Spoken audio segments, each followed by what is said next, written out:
Hey folks, to continue working on our Crystals of Mabar Adventures for Eberron that we're going to be publishing online once it's finished. I'm going to check my signal, make sure I'm coming through okay, go through my intro spiel, and then spend 100 minutes or so having some fun. So give me a second here to check. Give me a second here to check. Yeah, okay, that sounds good. Give me a second here to check. Yeah.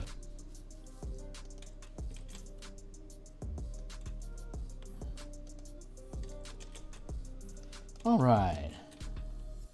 Just gonna walk through my spiel here real quick, and then we'll get things up and running. So, hey, my name is Phil. I create role-playing game supplements that I publish online as PDFs.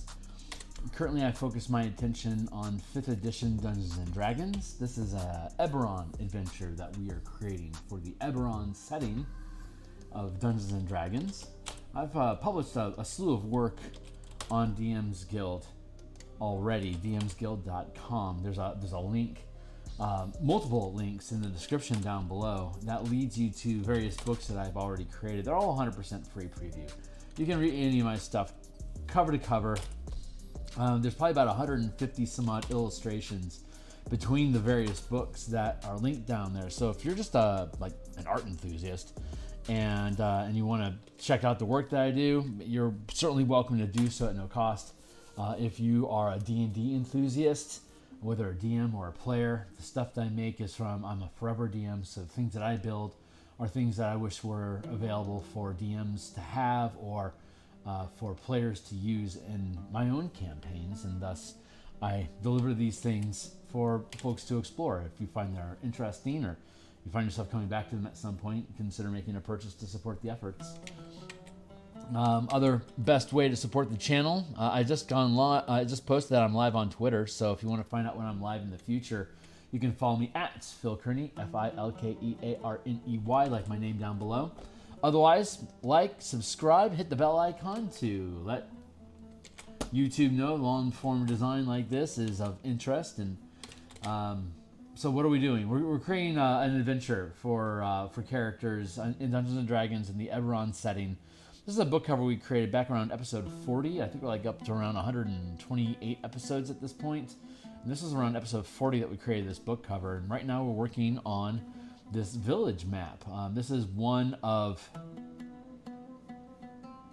5 significant maps that exist inside of this adventure, each of which is at least a 30 by 30 map up to a 75 by 75 square map that we've built out for both black and white like this for easy printing at your home table, as well as color versions of everything for VTT or ultra rich printing options if you're that sort of a person. So these are roofs that we create that can be lifted off as separate objects that can be dropped back on. So when a character goes into a building, the DM can lift the lid off of it to see what's inside of it. Otherwise, it allows you to run around on top of the building like terrain. Here's the storage barn we built out. The frame is all made, all the exterior stuff is good. Now we're in the process of adding all the little bits. I'll show you the bits. So like tables and chairs and shit like that. So we're going to start off here with the constabulary.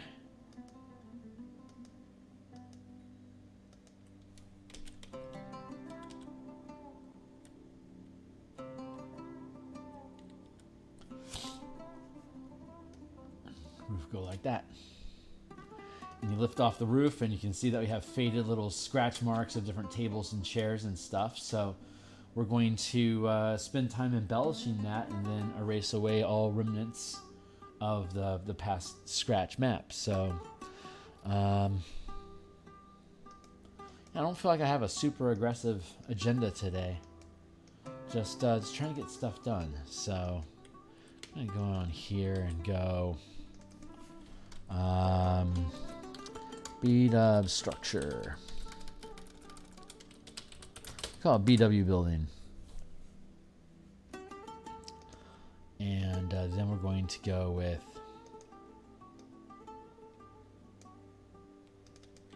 we got BW roof.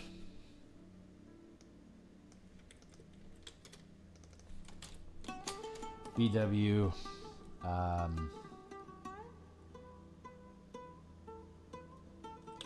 stuff, I guess, lack of a better word.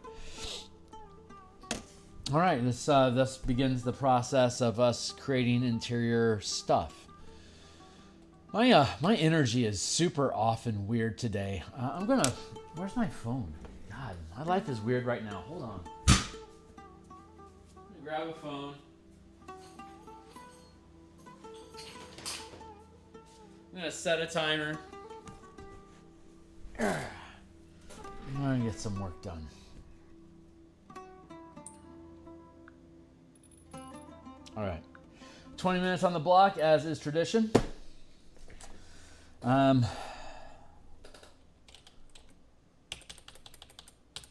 This is all going to start off as 3 or 2 pixels. It's 3 pixels for item, like obstacle type items like chairs and tables and beds and stuff, and then 2 pixels for smaller things like pads of paper and like pens and stuff like that that are on the tabletops. So that's the idea. That bed is obviously way too large, so let's build a sensible sized bed. Shall we?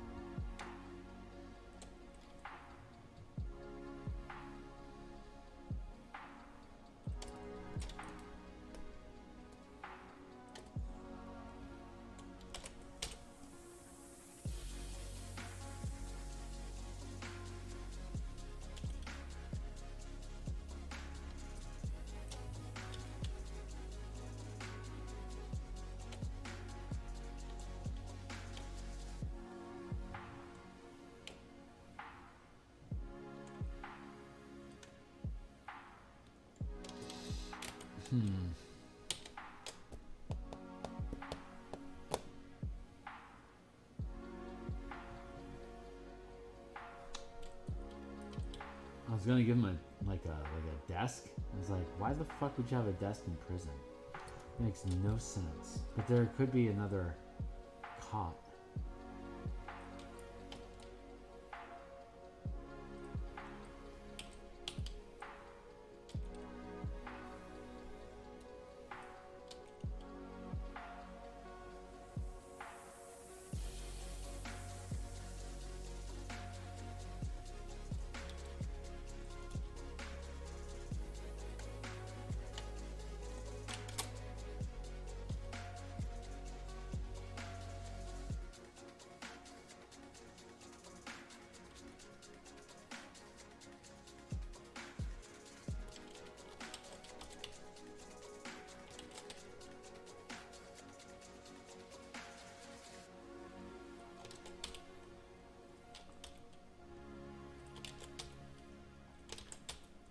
Yeah, my energy's just super low right now. I don't know what that's all about. So my apologies if I'm not up to specs today.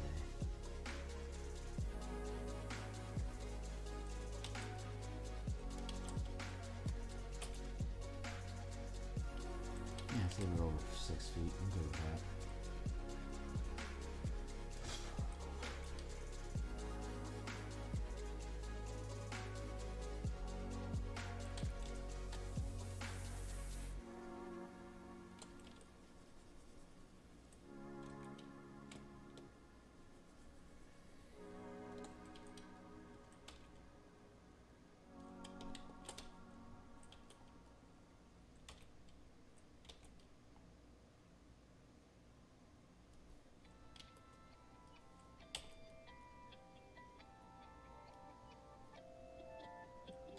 Yeah, we're just making a bunch of stuff today.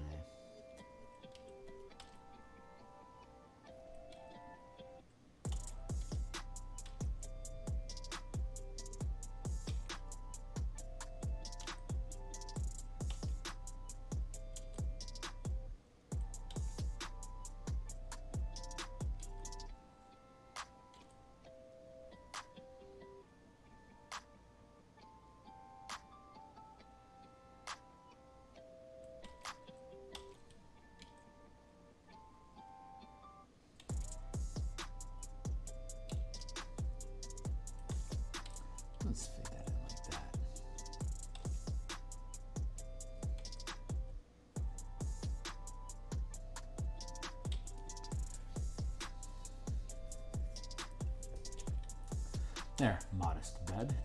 Probably should have a bucket or something.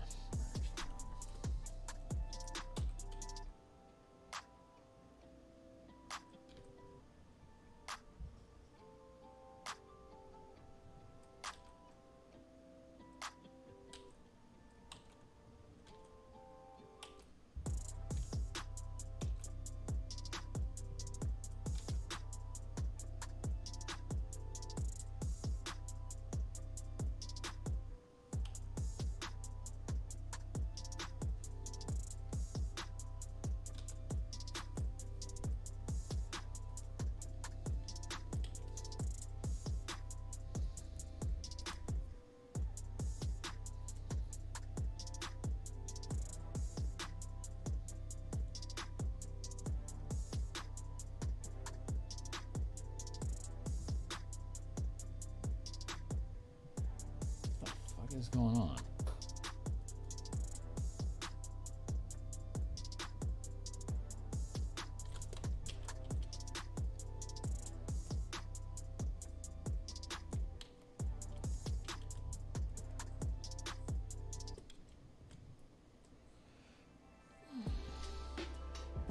There's something I did something weird at some point.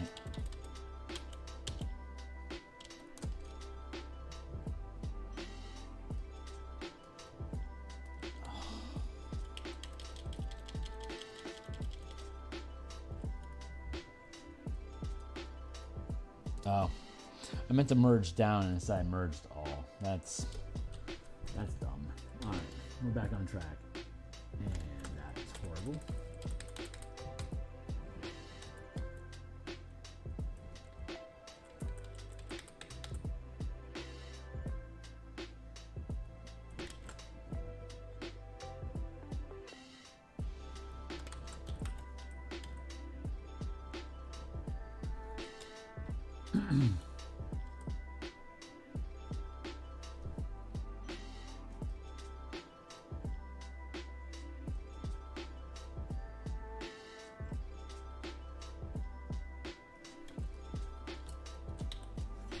Pretty good at what I do.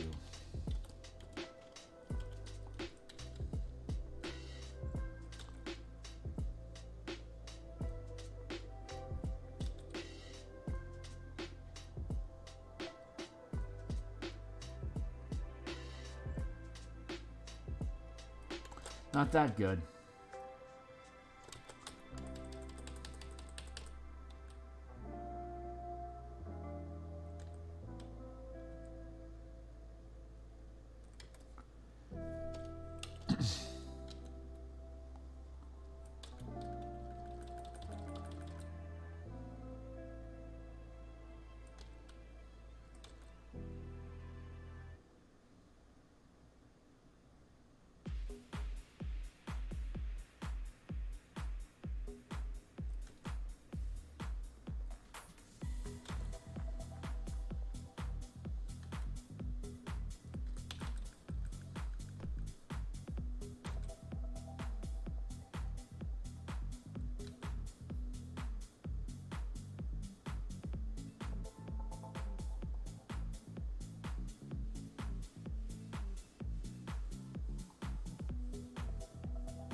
It's a bucket.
Knickknacks. Hey, Nitro.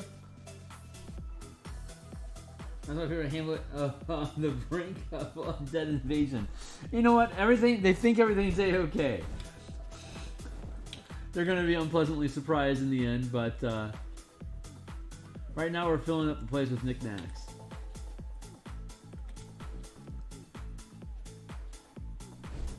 Never built a slew of knickknacks, so cheers.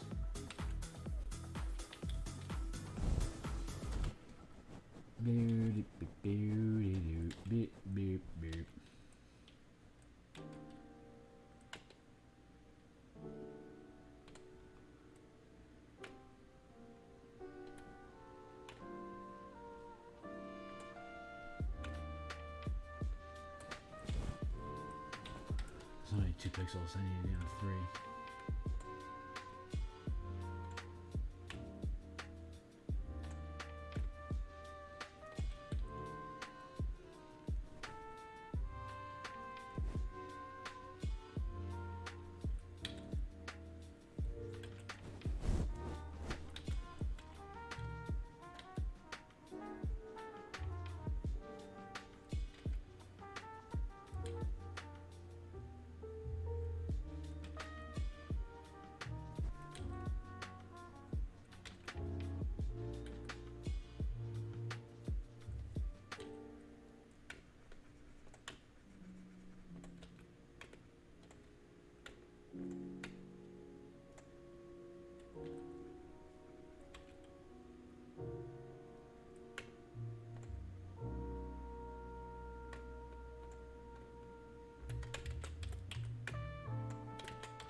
Transform. Flip vertical. I see text over there.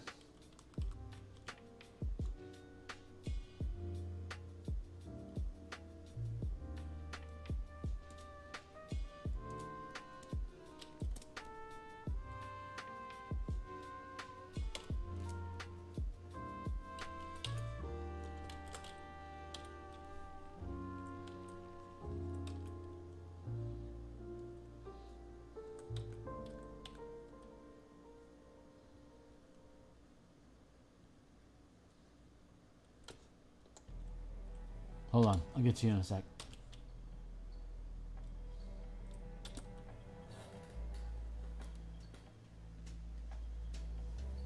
Or some kind of journal in one of the buildings. That's over in the common area. I think that's just a general ledger. But yeah, over here in the commons. In here.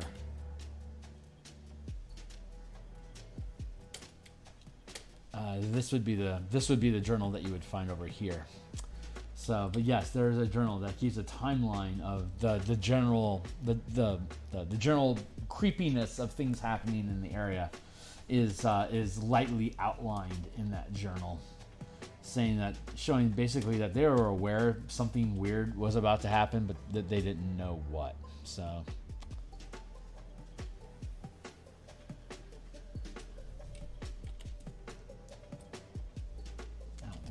Chair.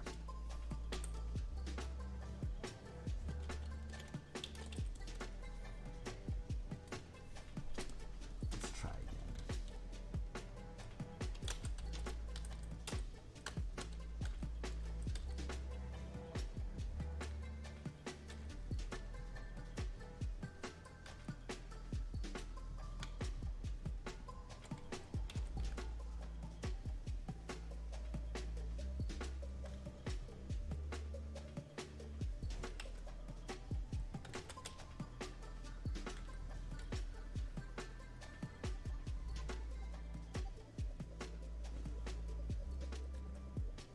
That should do better.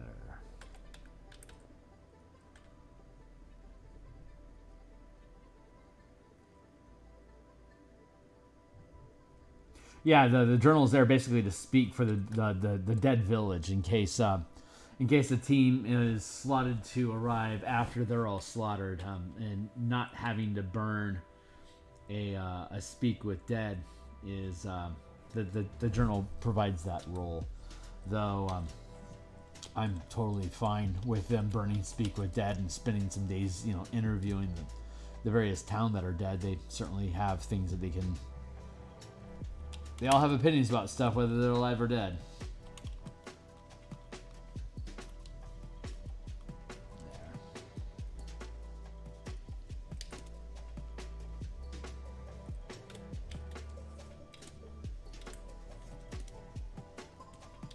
Just be a little less haphazard. My energy is like super fucking wonky right now, so my apologies if I'm not the beacon of cheer that I normally would be.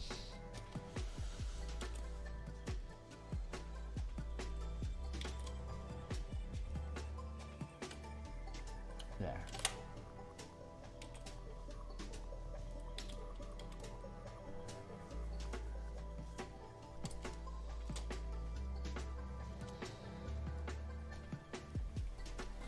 Hey, Hornetico. Hey, Dreams. It's good to see you, my guys. Thanks for the pick-me-up.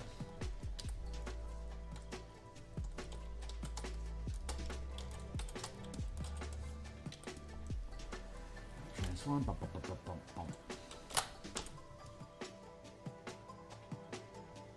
Bed. Yeah, it's a little unrealistic to have a 8-foot-long, 5-foot-wide bed. That's a little wonky.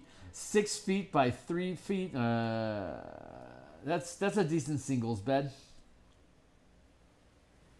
I can actually probably make that a little more broad. That'll take it to just about 3 feet there. There.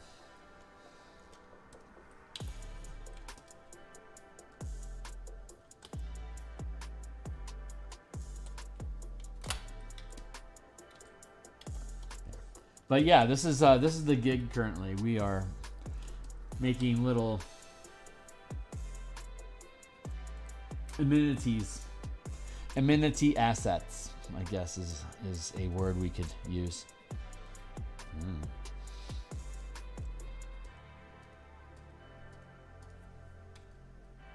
I see a flaw here. There we go. Yeah, I'm excited about starting in on the Spelljammer character art now, being colorized. That's just fun, man. I am really looking forward to getting to a place where I'm starting to do interior artwork. Like, I've been doing so much stuff. I mean, tokens are okay as far as art goes, but they aren't.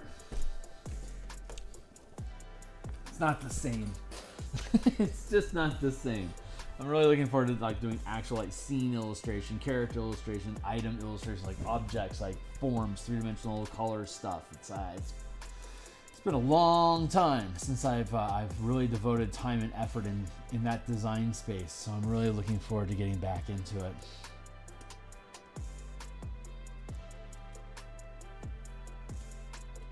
Object. I'm just gonna merge that down. Merge. Don't do it. No, merge.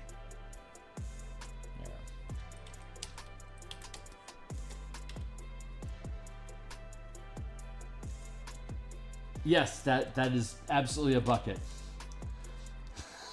Huh. You nailed it. 20-minute timer. Keep it going.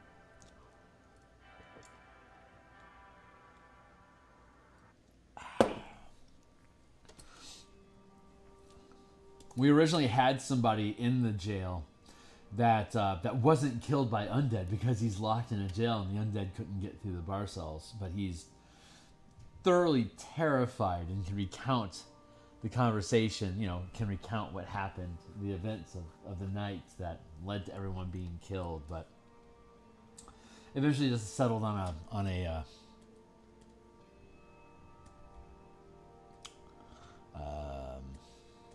on a journal instead.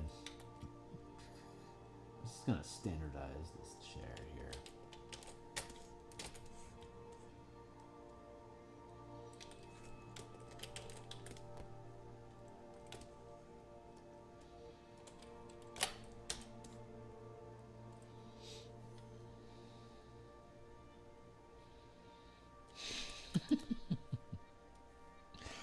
Bucket. It's a bucket of fun. We're on 3-point font. Yes, we are.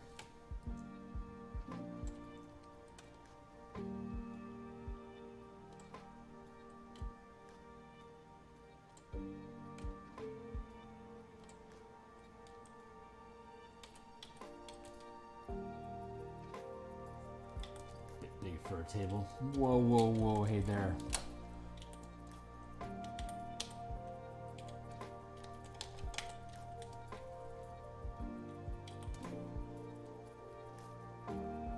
My mouse has been a little wonky lately. I'm probably going to have to buy a new one sometime soon. There. Table. Merge. No, not merge visible. Come on, dude. Merge down.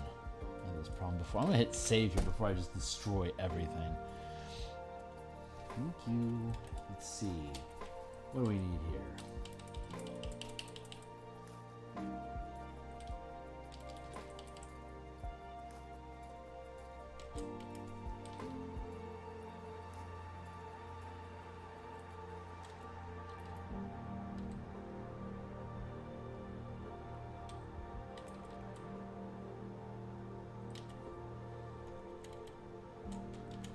Plates are nice.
Really need to bother with that depth of detail? Probably not. But here we are, doing it anyway. We're doing it anyway.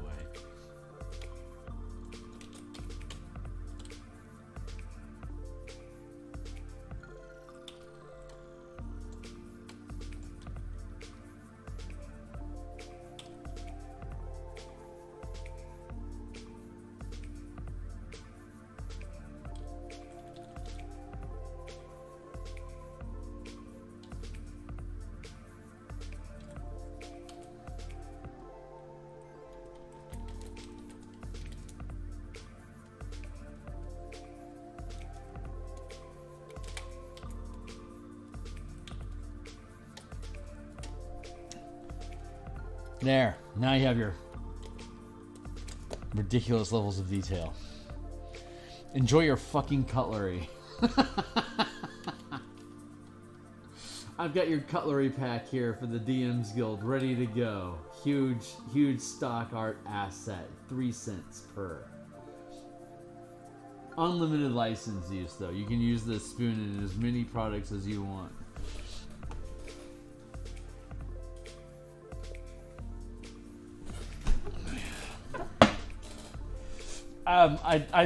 It might not be obvious. Maybe it will be when we color, but this will be a butter dish with a partial thing of butter. I don't think I really shouldn't be sweating these details. That's the kind of mood that I'm in today. So here we are. Kind of stuck with it. Enjoy.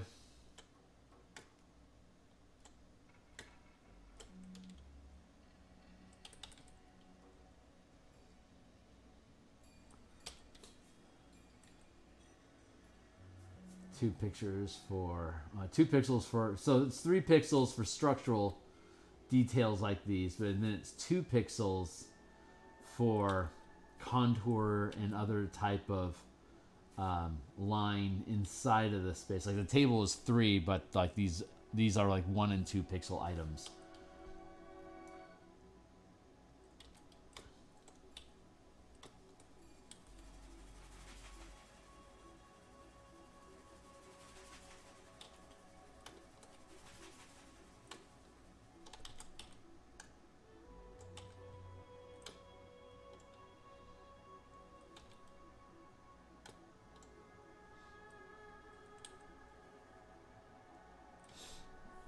Footlocker.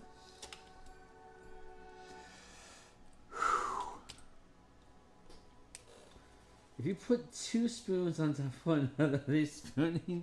Yes, yes, they are. That is, I believe that is literally where that term came from, actually. So 10 points to Gryffindor. Well done, sir.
Watched the Ben Affleck movie Air yesterday with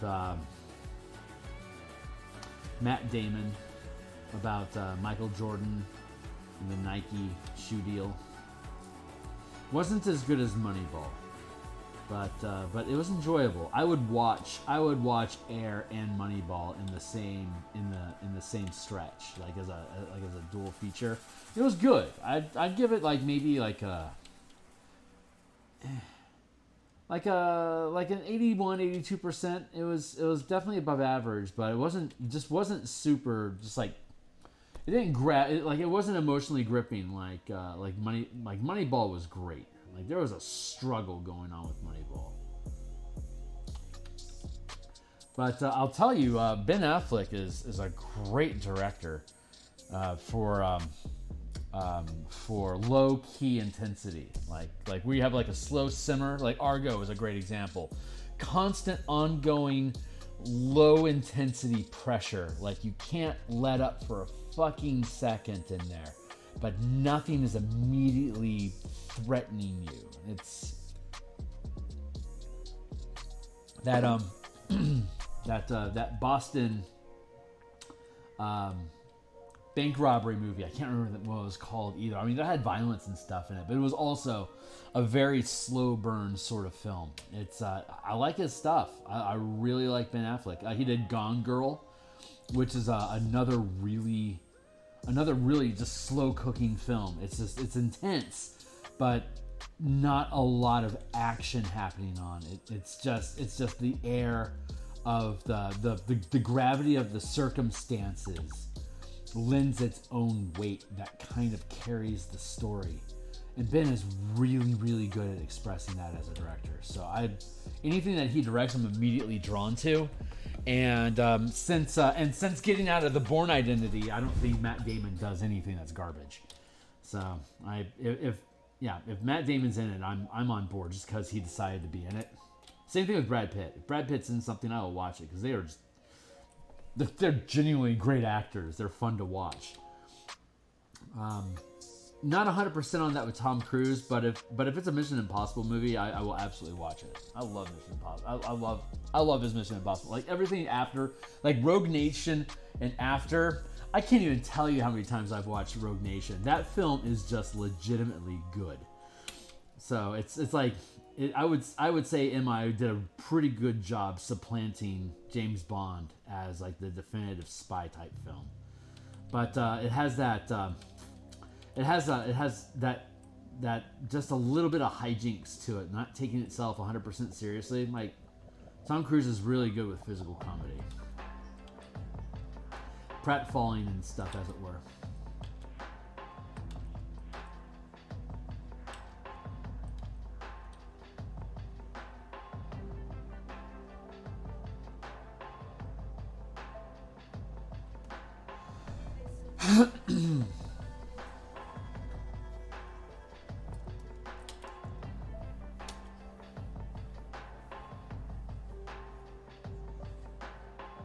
Poof, what do you want? Poof, what do you want? Poof, what do you need? Let's go back to 3 pixels, make sure we're staying inside bounds, and just be another stuff on the table.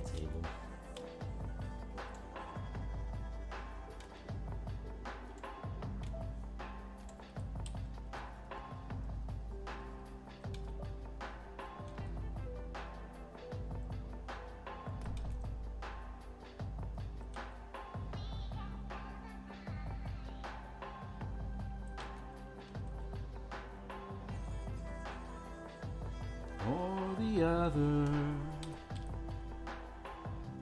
like this song a lot.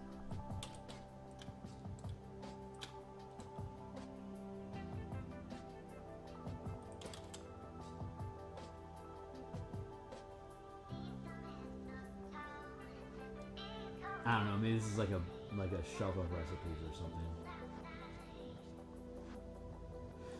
That's the problem with too many interesting details. Players start asking questions that there wasn't any actual answer to.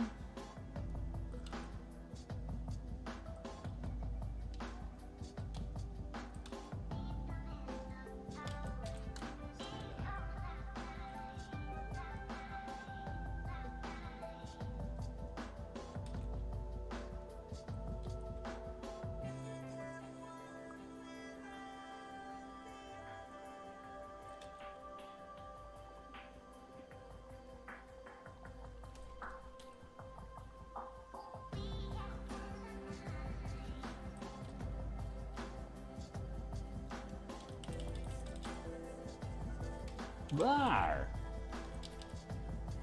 Get out of here, scallywag.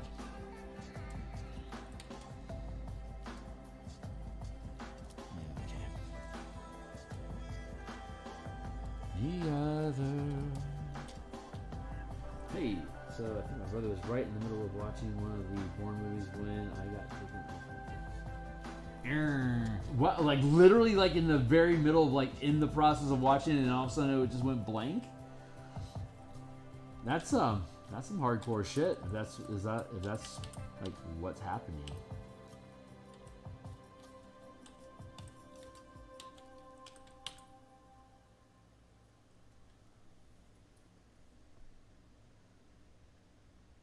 Oh, well. No sympathy.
I'm pretty low key tonight. I apologize for that. I don't have a lot of energy going on. It's sort of a heat sink of sorts, I suppose.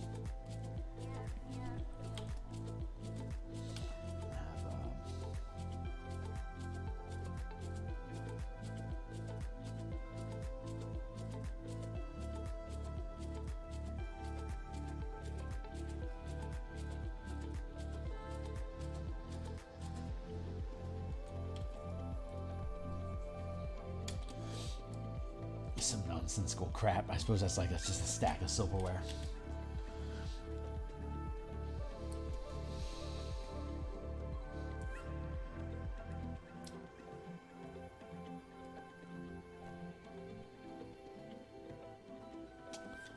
Right. Thank you. Good. 3 pixels.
Okay, great. So now we're working on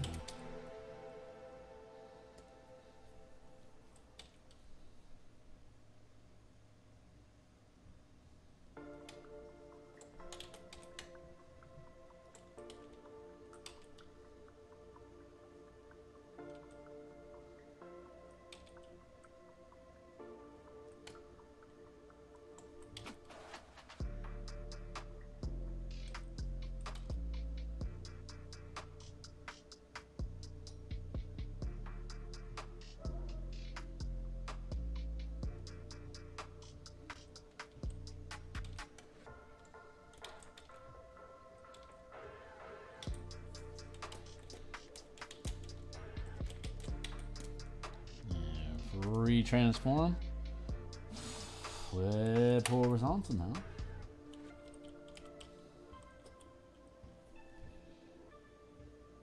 That's pretty nice.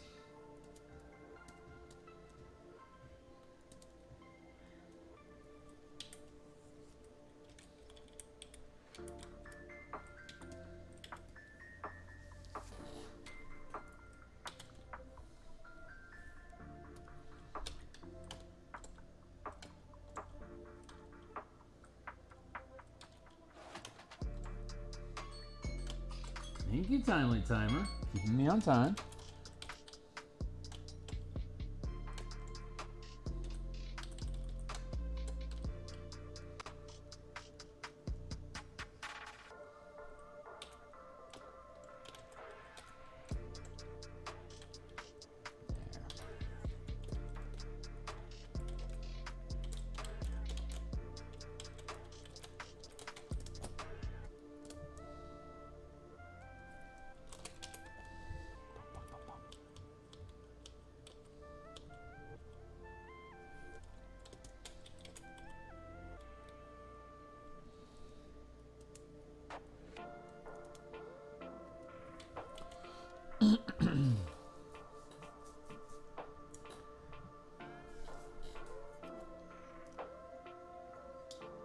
All right.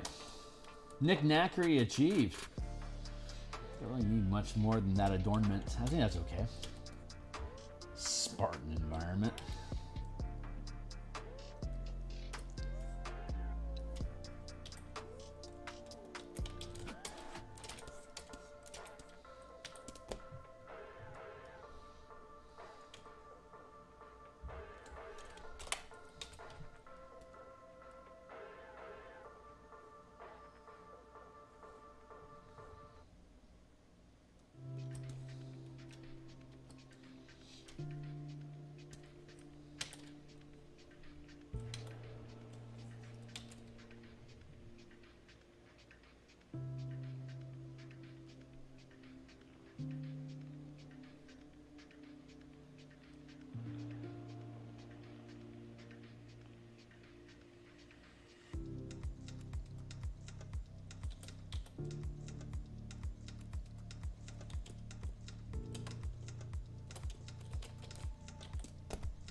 scoot that in a bit.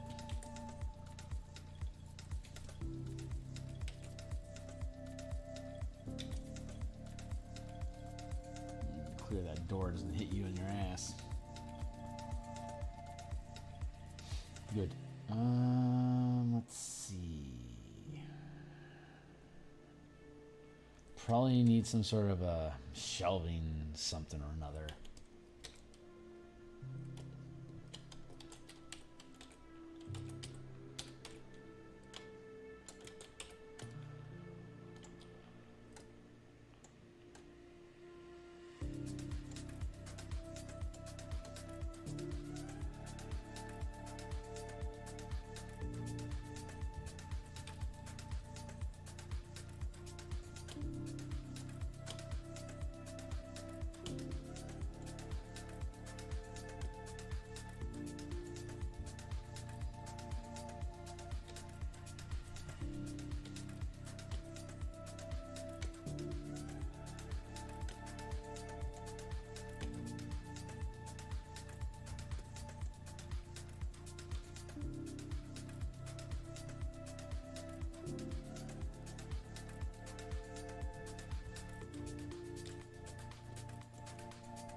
Narp.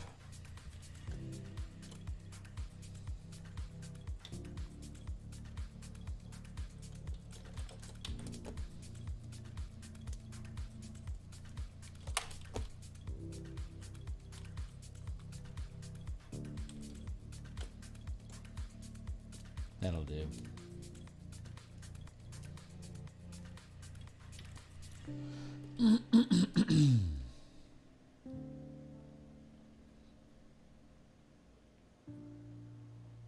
Pretty Spartan here.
I'll do like that.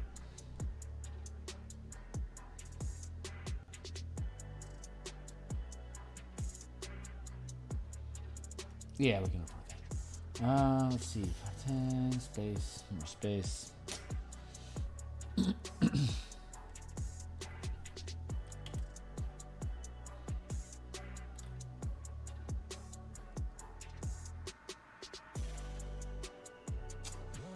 Do I...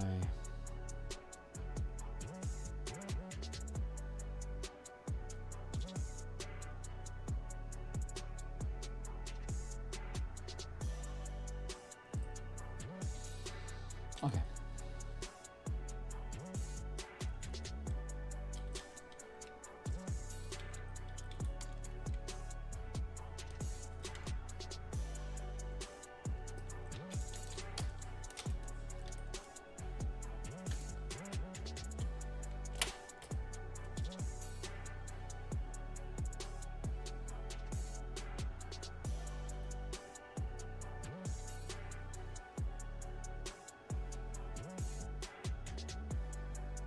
Yeah, we'll just put a creepy chair in the corner. I'm okay with that.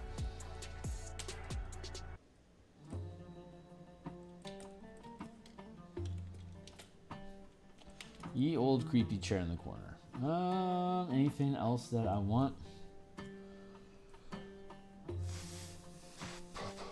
I feel like carpets and like floor pads and stuff like that is a little unnecessary for the black white.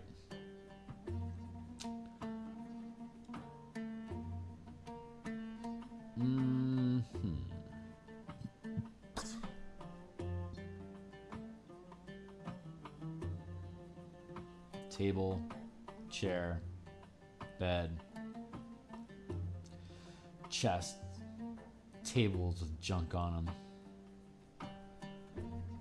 hat rack, bucket. That's probably the majority of stuff we actually need, you know, in general.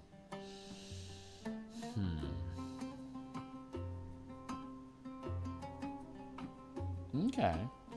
Let's just go with get rid of that. Black white stuff, black white roof.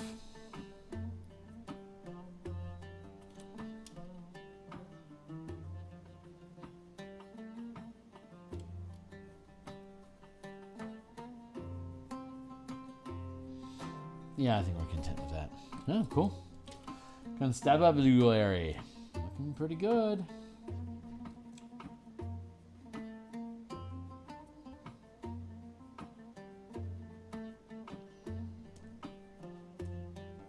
Yeah, I'm pretty happy with that. Glad to hear it, man. I use Epidemic. Let's see.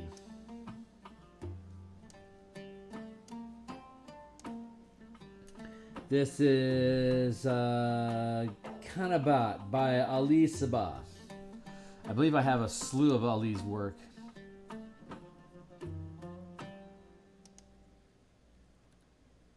It's got a few.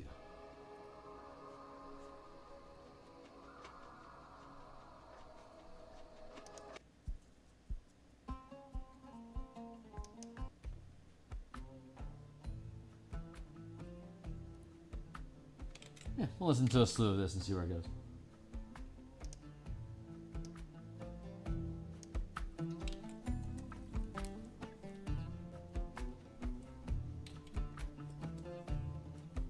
I tried Spotify, and it just Epidemic really just kind of resonated with me.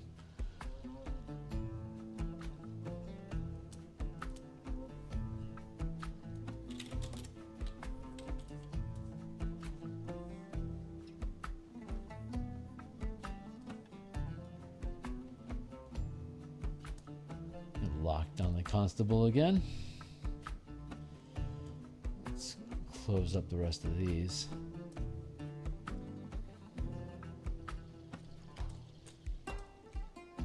Unlock all that.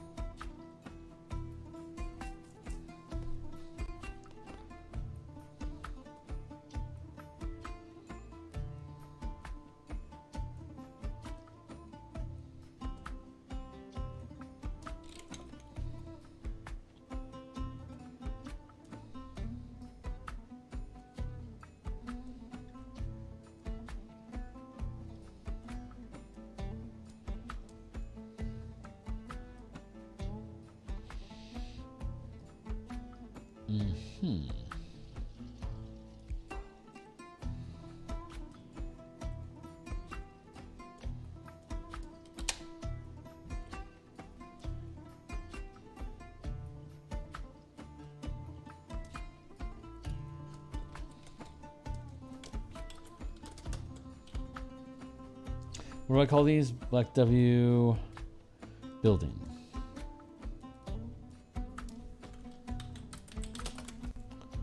And that's right. This is the W roof. That's BW stuff.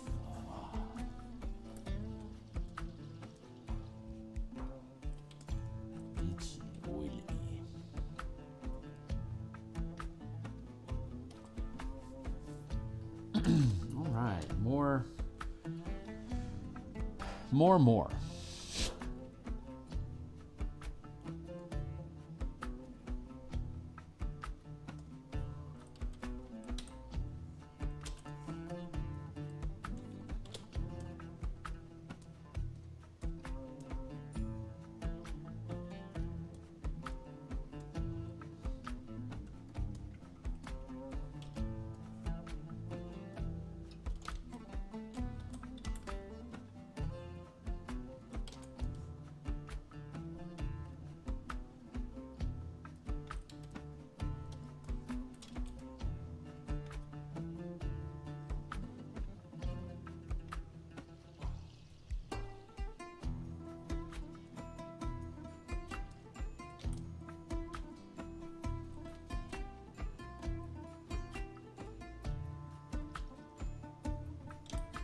Form.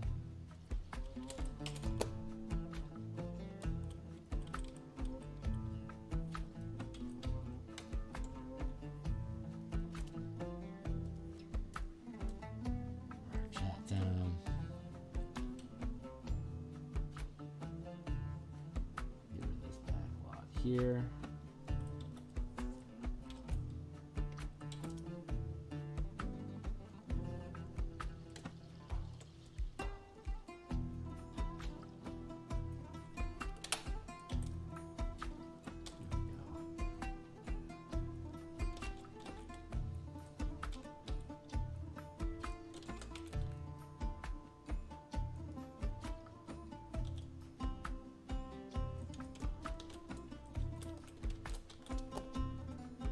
Transform. Horizontal.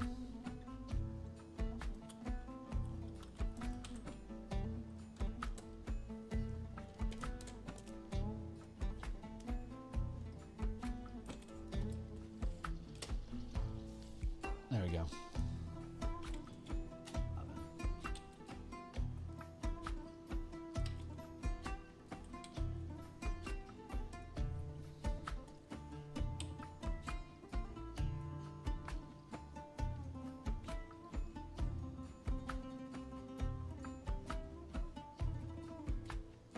Well, there certainly is still a degree of shoddiness to this project, isn't there?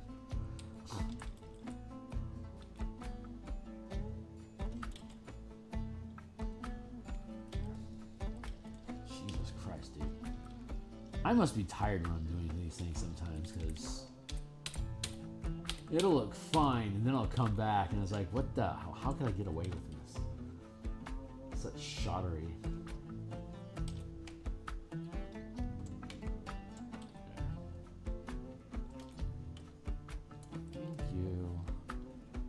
Cleanup aisle me.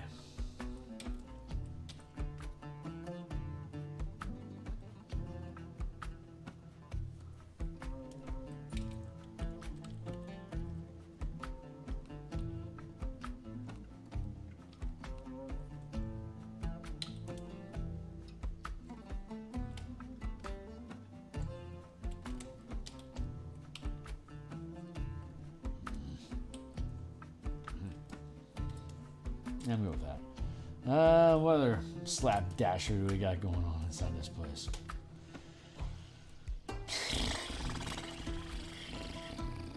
We should probably take this. Oops. Let's take this. Put it here to represent a new layer of confidence and power.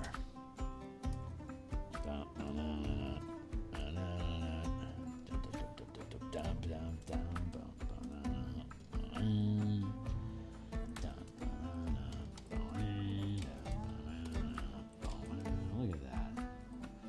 What did you say? Respect, walk.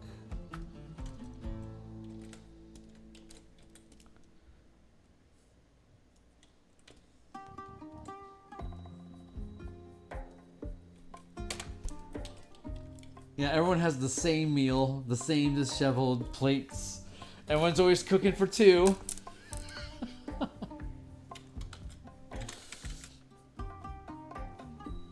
Wait, edit. Wait. W tough.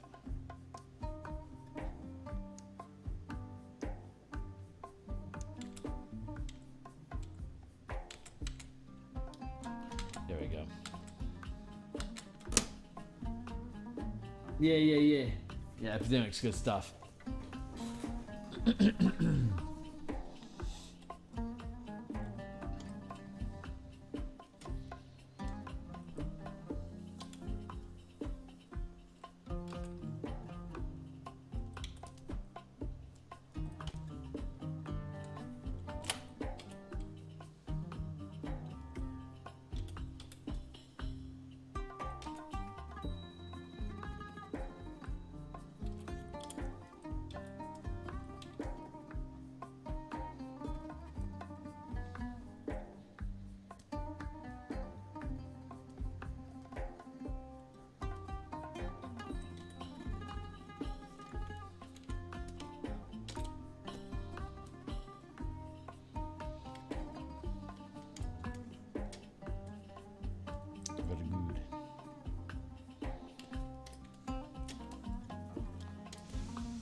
Let's see.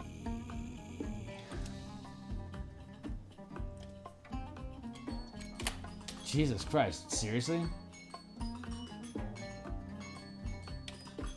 Alright. Keep it going because it's snowing.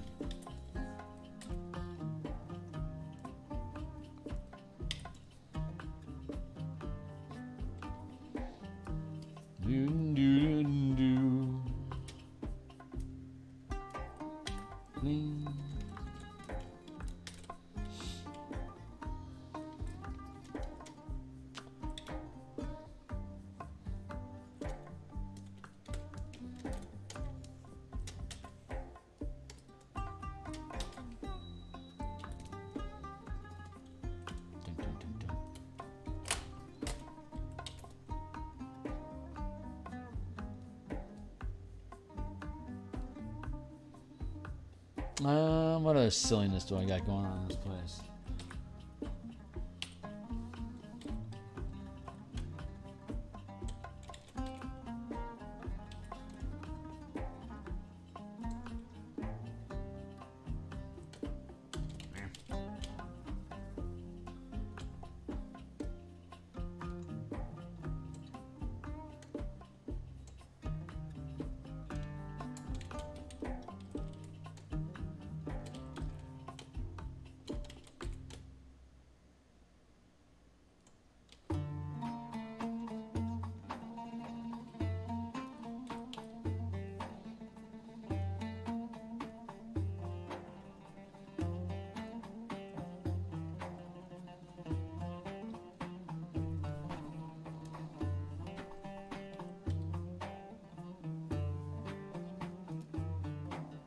Merge that down there. Merge! Don't do it. No, merge. Oh no.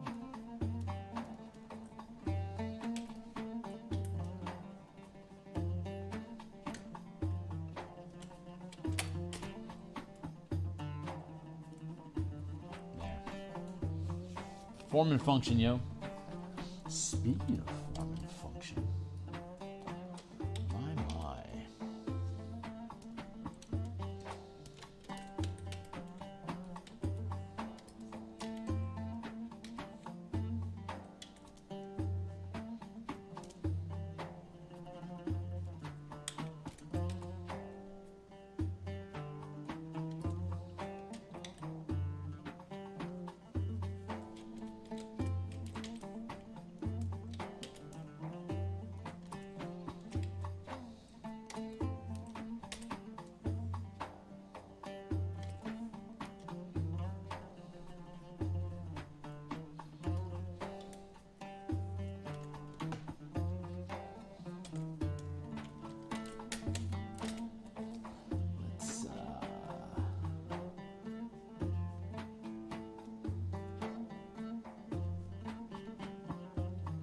I'm just, apparently I just get to recycle different knickknacks that I've already built.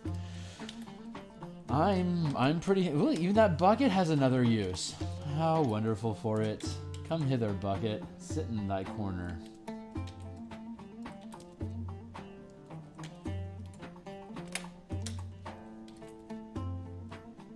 Right next to the oven, right where the bucket should be. Perfect. Let's see. Chunkity, chunkity, chunkity, chunkity. So much of this is just fucking relevant.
Don't need it.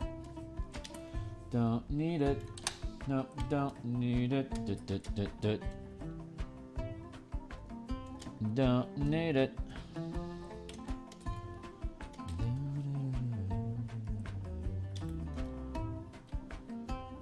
Let's go with yeah.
All right, so I'm sitting here thinking to myself, if I'm going to reuse these same assets over and over again, by the time they get down into the underground, the underground bunker, or the underground facility, I think is what we're actually calling it.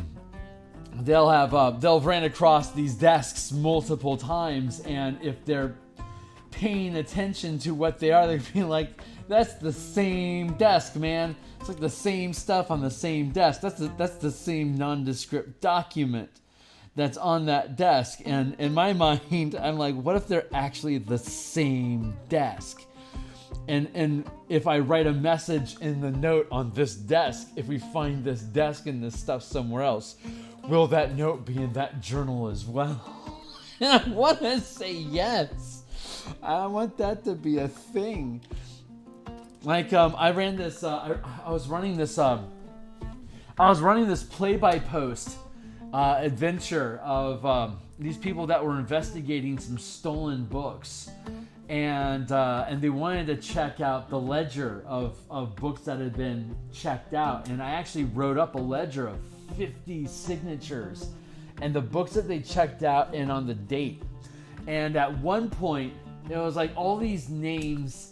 And then at like at the most recent dates, it was like Joe Schmo and Heartily Barbally, and the team got really frustrated because they couldn't find who stole the books. There was a couple different leads, but they couldn't figure out where to go. And I'm like, well, you checked out the ledger. What about that? And they're like, I don't know. We're not pulling anything out of that. Well, it turns out they thought I had written Joe Schmo and Herbally Burbally because I, as a DM, got bored of writing different names, so I just started BSing it. But in reality, every single one of those names was somebody I had in the village, and the ones that were signing as Joe Schmo and whatnot were the thieves, not wanting their actual name to be documented someplace. But it was too subtle of a hint that the players were metagaming, thinking there's no way all these signatures are relevant. Let's move on. One player in the group thought, well, hold on, why would he have bothered with 47 legit, distinct things and then only at the very end put Joe Schmo and blah de blah? And then he said he just second guessed himself because he just felt like it was a stupid thing to wonder about, and he just wanted to keep going. And I was like, oh. So it's hey Dennis, it's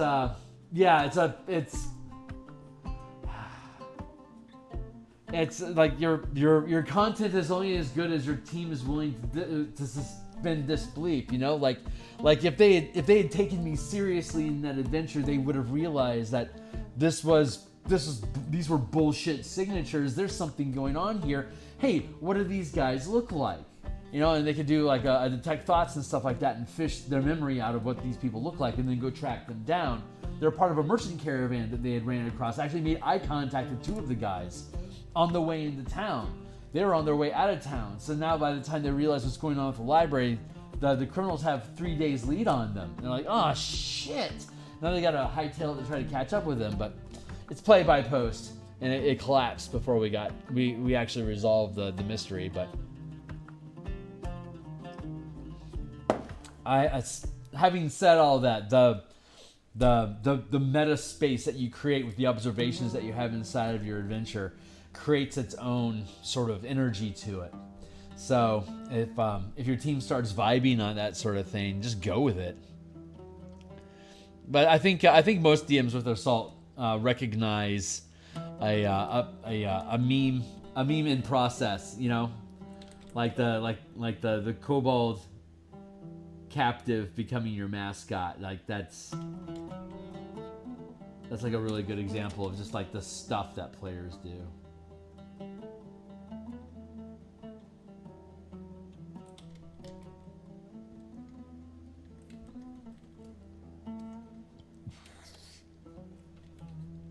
So I, as a player, I've started asking, is this a thing or was that just shorthand?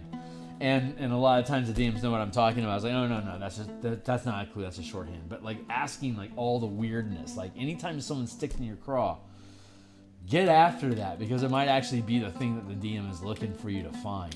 And it's just frustrating if it's just too subtle to catch, you know? Anyway.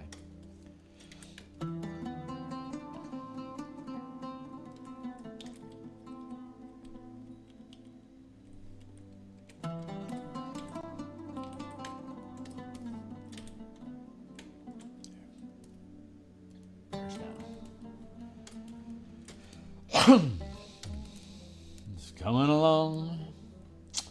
What are we doing here? We're populating our place with stuff. With stuff and things. And stuff and things. We have the pews already.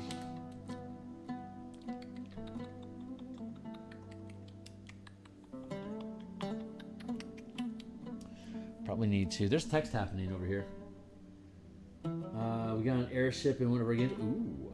And we fought 2 manticores. Nice. The manticores died and fell on the ground below. And the DM said, that's fucking awesome. Oh, man. I hope those manticores died because holy shit. Flying scorpion monkeys are not the kind of enemy that you have to want to keep an eye out for your back when you're off adventuring.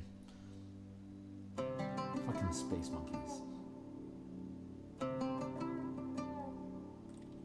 That's hardcore, man.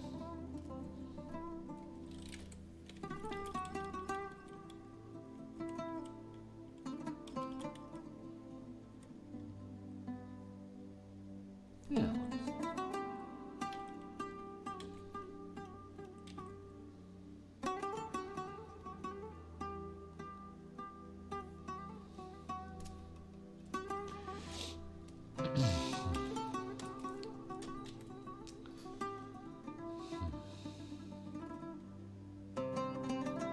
More dots. More dots, more dots, more dots.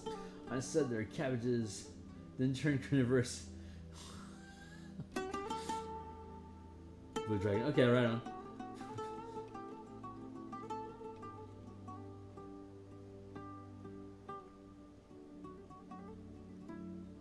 I said they're cabbages, then turn carnivorous.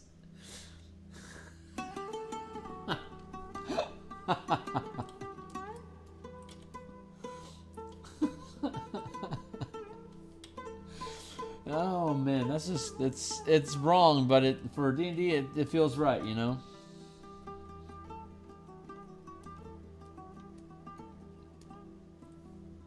There we go. Chip chop cherry chum.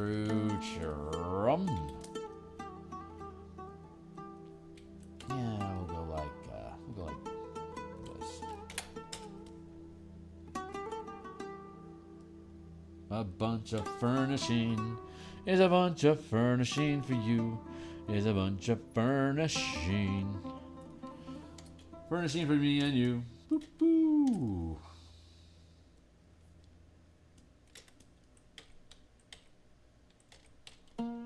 3 pixels.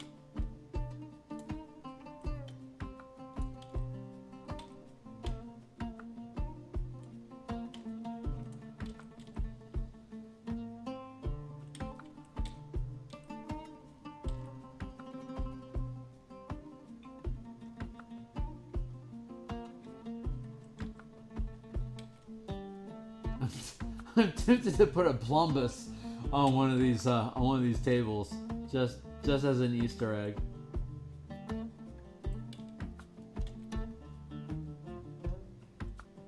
Do not ask me what that is. I have no idea.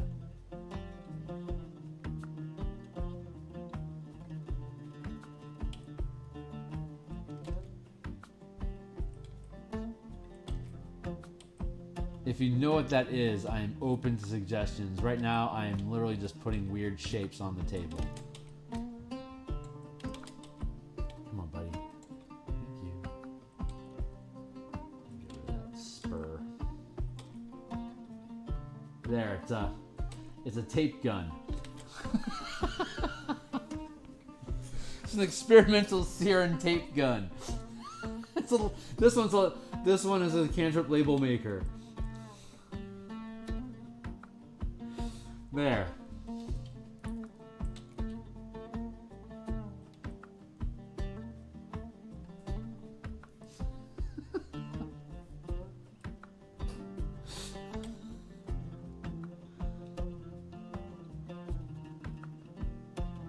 There. Obviously a tape dispenser. What chaos will be over in this realm?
Text off to the side.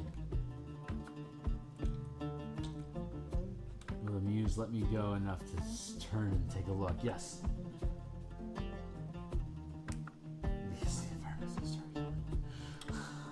These guys already knew there was trouble. There's a journal that says they were aware there was problems. He was packing to leave when disaster struck. Oh, it's sad.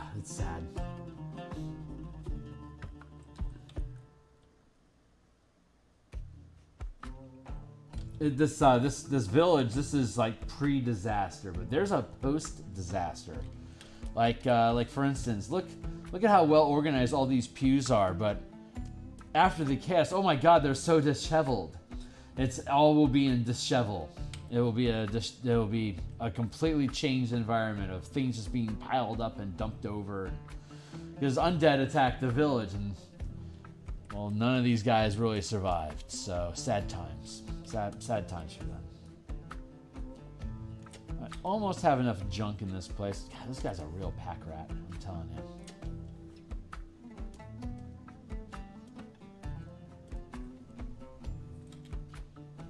you. Yeah. That's why I wanted to make sure I have separate layers over here for these assets, so that I can easily lift them, turn them, knock them around, and then drop them back into the map as the alternate post-apocalypse map. And we'll have like blood trails everywhere. There'll be little pockets of crystals growing on corpses and poisonous mushrooms and all sorts of funnage. What? All right. I'd rather drink.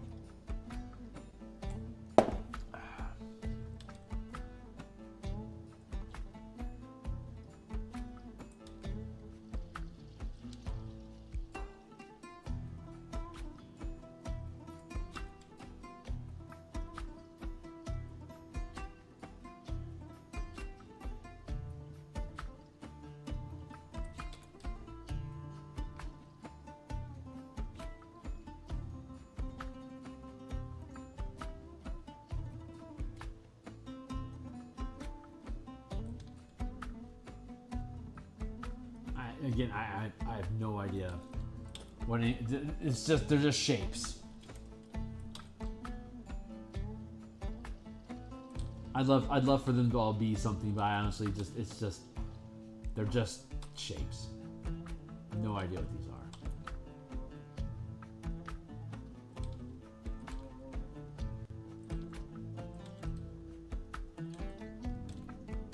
I figured this. Maybe this is a dresser. And these are little charcoal drawings of something important, like a keepsake. But I don't know. No idea what's going on over here.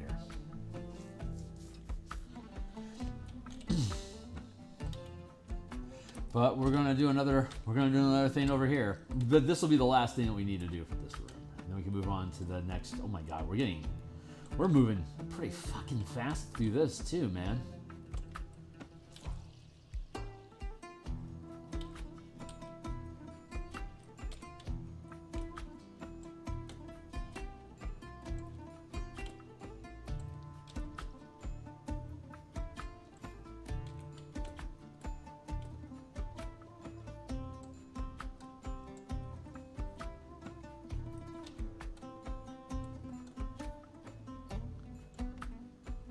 This, yeah, I don't know what this is either.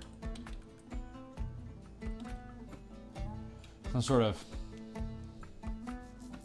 fancy thing. It feels like it's a fancy thing. Up the fancy ante.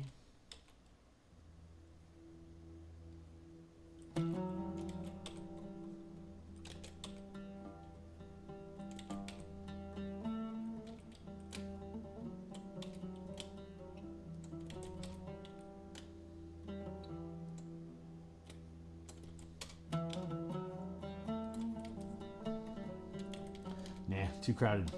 There. Let's leave it like that and just be.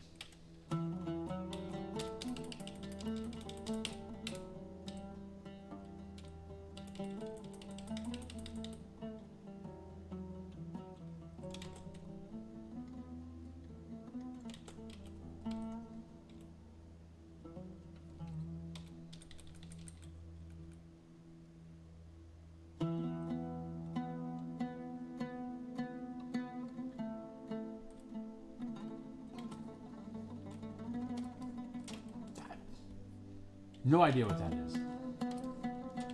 Potted plant, maybe?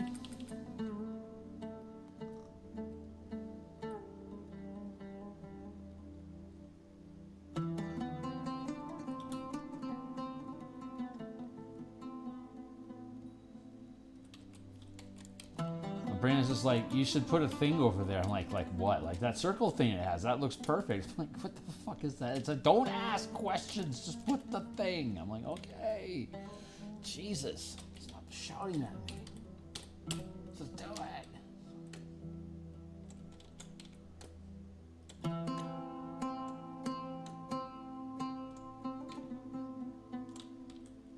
It's the home of 1,000 tables.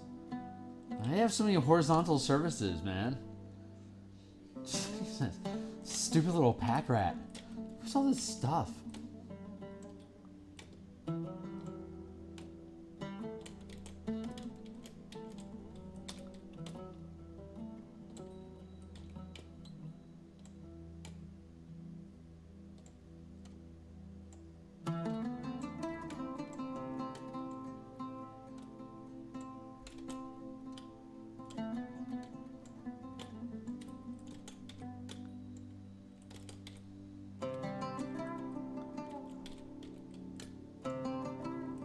Perfect.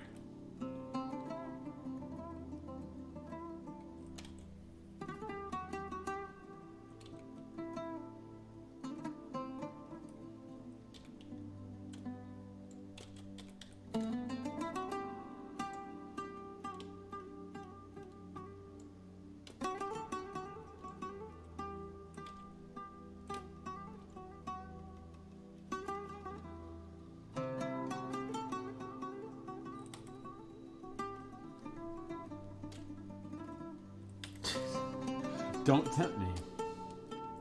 I haven't made the stray farmhouse yet. It'll probably be mostly empty though. But yeah, there's a bunch of abandoned farmhouses that are in the outlying, like in the outskirt community around this little thorp. Like this is just where people go to congregate stuff and keep in the loop. But there's all these little farmhouses that are dotted across the Carnwood. And most of them are gone. They're just these little isolated houses. Some of them were being attacked by undead from the forest. Like, we're out of here. This place is freaky now. And just the last few families were holding out for a sheriff to show up to hopefully get things sorted out, so they wouldn't have to scratch the whole place. And if your timing is good or the DM allows, the team shows up while they're still there, worried. And if you chose the deputy plot hook, they're thrilled that you're there. Thank God you showed up. We've been waiting for a month for a deputy to arrive. Can you help us? And that's what leads you into the forest where the undead were coming from. But if you're not lucky, if the DM decides the timing is bad, or like if you use the inviting family member to offer you a plot of land out in this new settlement where you can lay low, like as a safe house if you wanted to, you know, it's like, hey, we got all these farms. We'd love to have you here by the time your team gets there from whatever malarkey they need to run and hide from, right? Like they pull a caper or something, they need someplace to lay low. It's like, well, shit. Aunt Mary offered us that plot of land out in like the middle of fucking nowhere east in Karnath. You want to go hang out there for a while, wait for the heat to kick over? You're like, yeah, sure, let's go do that. It sounds awesome. You show up and everyone's dead. Slaughtered by undead. Obviously slaughtered by undead that came from the forest. That also leads you into the forest. Or you can mix it up. You show up, the town is cool. That evening, a horde of undead show up to kill you. Or if you're planning on using this as a base of operations and you're planning on having multiple days ran inside this place, then you can have every day you can be rolling a d4, and on a 4 the undead show up. So it's like on the first day it's a 1d4, second day it's a d4 plus 1. By the fourth day, guaranteed there's going to be a horde of undead that shows up and kills everyone if you're not there. So this is there's like 6 plot hooks that have you approach the adventure from a different direction, that gives you different assets that you can use inside of the adventure to gain advantages over different parts of it, and different sources of information and different rewards. I kind of built it with like professional DMs in mind that that have a lot of turnover, like they have a lot of new groups that they're introducing stuff to. This is the kind of adventure that you can either expand deeper into or ratchet back for a one shot. Like I think a fun way to do it is like if you're having an intro team, like give them a stack of 8th level characters and have them choose like one of like the heist plot hook where they're teleported into the underground facility with a specific mission of trying to activate a teleportation chamber so that professionals can come in and clean the place up. So what I think would be fun is as a professional DM is fucking slaughter the characters. Hand them a stack of pre-mades so that you could have a sample team that's like, we're on the fence about whether we want to do this or not. Okay, here, use this stack of characters, and here's this one-shot mission, and you just get them slaughtered. And if they want to, and if they're like, if that was fun, maybe we could build something with more longevity to it. And they say yes, then you can choose the deputy plot hook, and when you go in, you can find your dead characters from the first go in the underground facility, and you can loot their bodies and get the gear that they had gone in with, so that you can basically pay to win by giving them 2 parties worth of loot. Yeah, but you can run it over and over again. You can run it in as like a heist mission to activate the teleportation chamber, and whether they win or not, then the next one you can set up is the syndicate that the villain NPCs stole from to get this place set up in the first place. They cut off communications to try to run their own thing. So so the other plot hook is we're going to send a wet work team to basically take control of this place, capture the main villains alive if you can, so that we can have a chat with them, including some pliers and some crowbars. But secure the area, secure the stolen artifact, and lock this place down, and then activate the teleportation chamber so that we can bring in our investigators to clean the place up. But another plot line is the Church of the Silver Flame, or the Druidic Gatekeepers. Both of them know that this manifest zone of Mabar is unnatural and it needs to be destroyed. So their plot hooks are, we know there's an evil there, we know that it's going to create undead and demons, and we know whoever activates is probably a powerful necromancer, but there's a decent chance that everyone in the surrounding community has no idea what's going on and is just they're civilians. They're neutral civilians. Stay away from them and try not to get them killed, but your focus is to destroy the place. So they give you tools and resources to either destroy the artifact or to seal the manifest zone so it can't manifest necrotic energy anymore, depending on which one of your plot hooks are. So you could have all 4 of those plot hooks, that entire team can be killed, and all it does is it just serves up the next team to become a bigger threat. But the deputies and the family members offering you a farm is the furthest back in the adventure.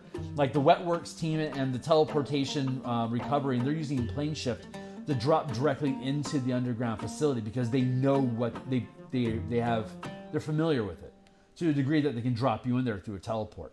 But like the Gatekeepers and the Silver Flame Church, they don't know specifically where it is. They just know it's in the Carnwoods someplace. So you arrive in the adventure between this Act 1 map and like in front of the cemetery, for instance. That's where you would appear, like at the cemetery. So that's where your adventure would begin. And so you have those 3 acts moving through. The more detail your patron has about the facility, the more invested they are for you to not kill everyone.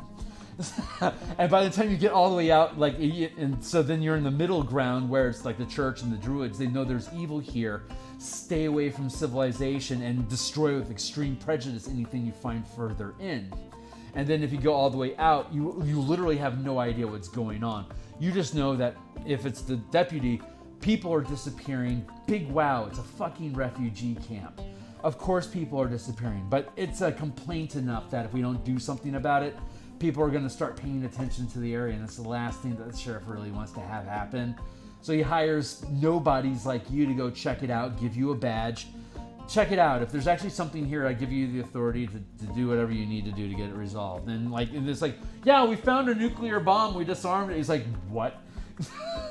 Okay. Well, obviously you were a good pick. I have more missions for you if you want them, and then you become a deputy and eventually a sheriff, and then you take over the region if you want.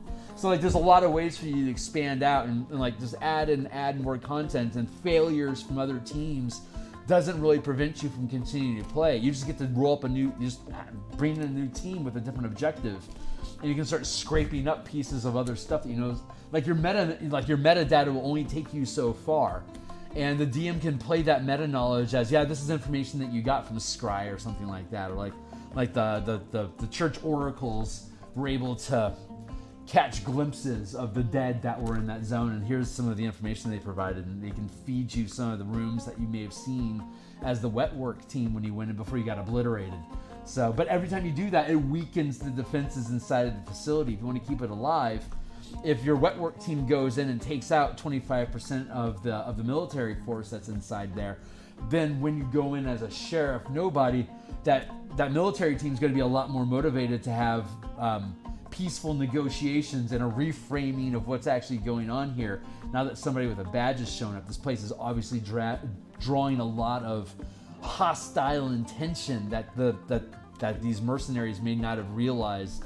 Like, if we took on this gig, this is the kind of crap we're going to get into, and you can flip them and turn this paramilitary police force that's been trying to push people away to make them your allies. So when you defeat the place, you can hire them directly to actually patrol this area underneath you as a subcontractor to your sheriff's badge, so that you can start hiring in a force, a small military force to keep the peace in the area as you ratchet up the levels, and larger, more intense supernatural threats from the Carnwood start to attack these thorps that are starting to show up along the edge of the land where there's all this good farmland, but obviously the Carnwood is haunted. So it curves really nicely into a long-term campaign if you were so motivated to do something like that. So I think that's super cool. But the original intention of it was for us to build something that has good replayability. It's like a paid DM, a hired DM that like wants to learn, like a lot of 5e DMs like learn Fandelver really well, because Minds of Fandelver is a really great beginner experience for D&D. The more you know that adventure, the more you're going to be able to spin it and like mix together plots and hit the team from different angles, just because you as a DM are familiar with it. We want to create adventures that have that same sense of the more I play this, the better I am at playing this. Like, I had 4 different playtest teams I had run through here, and it was like I gained, like, you just keep accumulating knowledge so you have a more in-depth narrative about what's going on. Even though I was having each of the teams, like one team went in through the cemetery, another team went in through the fort, 2 teams went in direct, like one came in from the top side gatehouse, and another one was beamed and teleported directly into the room. But in all 4 of those scenarios, they all got to the same dungeon finale through different paths, and it was because we have that Jokwai sort of method of being able to get to different parts of the adventure through different decision-making paths. They all curve together to get your character to the narrative beat. Like I was talking about the other day about like jazz, you know? Like there's only, like if you're playing a 4x4, or like if you have like one solid beat per 8 notes, right? That means you have 7 notes to do whatever you want with. And that's jazz, where you're running around and like you're playing your instrument any way that you want to create any kind of melody or jive with whoever else is in the band. But as long as you're connecting on every 8th note, everyone's staying on the same page, and you can start building all these little subroutines inside of that open space to create the music, right? That's jazz. So the adventure is designed to have that same sort of format, where there's these different narrative beats that once you move to this area of the world, you're entering a new act, and the world changes and threats become, they escalate. So it doesn't matter how long it takes for you to get to a location. Once you're there, it changes the game, so there's new threats on the board that aren't going to go away. They were always there.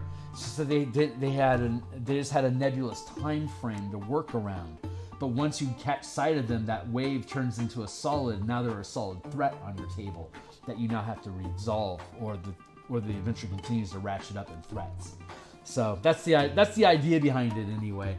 So, yeah, this is having those different means of getting to the different narrative points.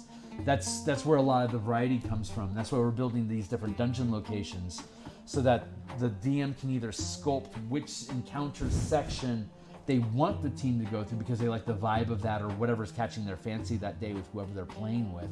But it also, in like a larger campaign, it allows you to move between these different areas that have all their own threats.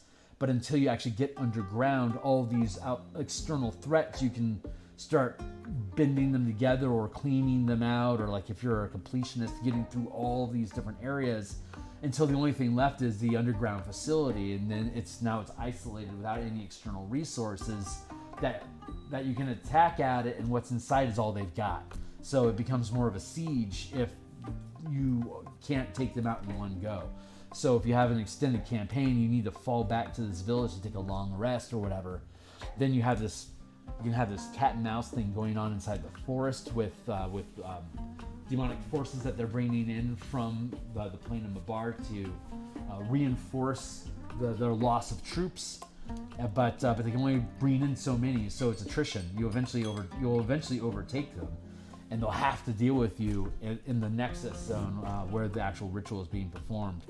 And it's about at that point that things start to go sideways on how the ritual is playing out. And anyway, that's the thought process behind it. So let me see if there's anything. I feel like I need to put like a thing over here in the corner. So I'm gonna put a thing over here in the corner, and we'll call this done. I just spent 20 minutes just rambling on about the adventure. Don't mind me. I think it's pretty fucking cool. So it'll like everything else that I do. It'll be 100% free preview, so you'll be able to read through the entire thing just to look at it.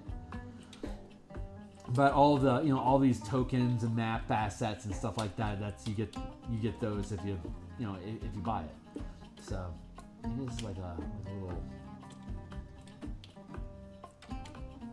water trough or something. It's weird.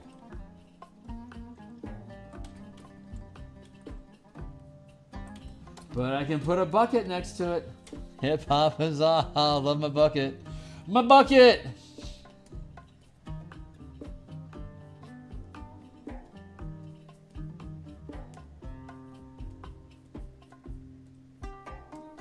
I don't know where my bucket is. I should label these things. God, I'm going to hate going through and labeling all this stuff. That's going to be a pain in the ass. Whatever happened to Walrus anyway?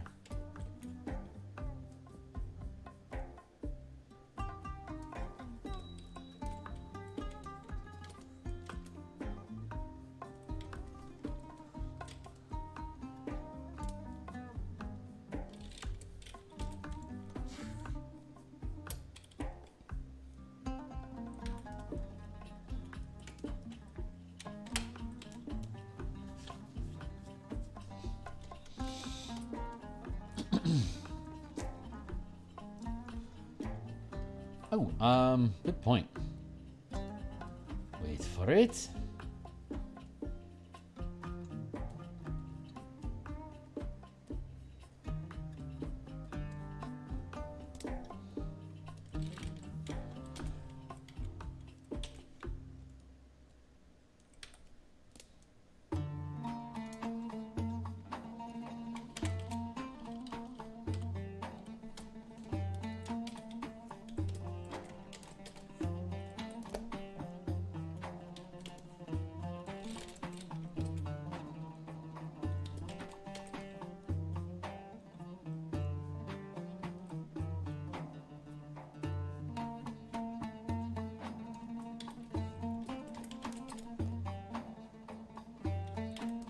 Genius. Utter genius. Oh, I have walls. I have windows to make. Apparently. Go ahead and make those, and we'll be done with this one.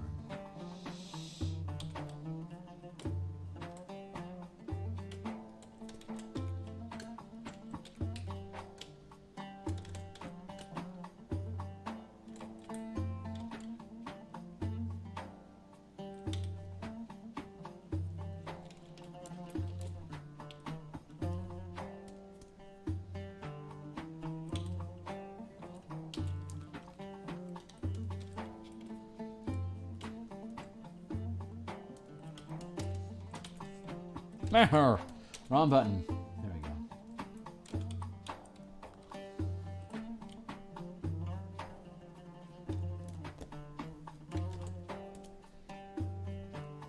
Merge, don't do it. Wrong one again. There we go. Obviously getting tired. I keep grabbing the wrong layers. I'm about to wrap up. I'm just putting some windows in the building and then we'll be done for the day. But I'm going to be back in the morning in about 9 hours. We'll be doing some more Eberron.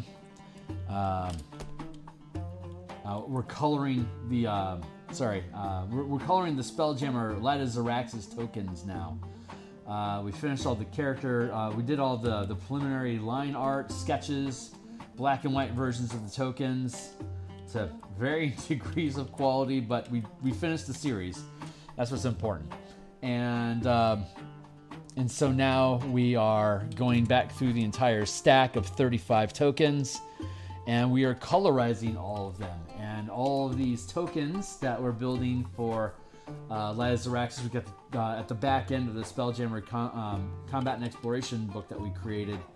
The last 25 of it's 107 pages, and the back 25 pages of it are the word I'm looking for is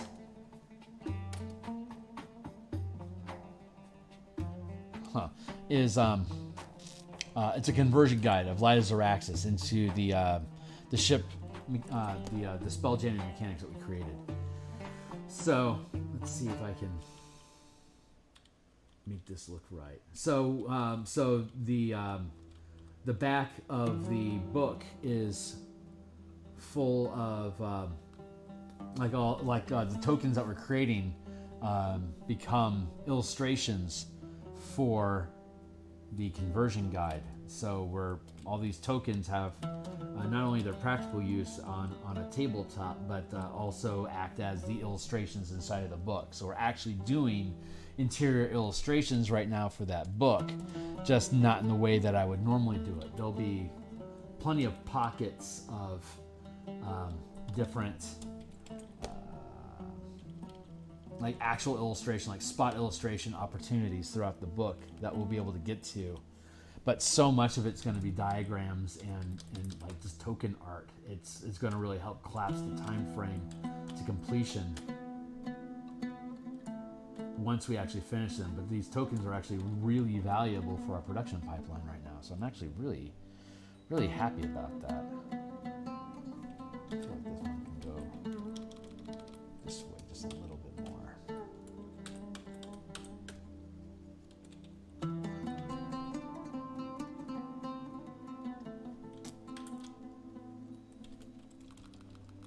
This way a little bit more.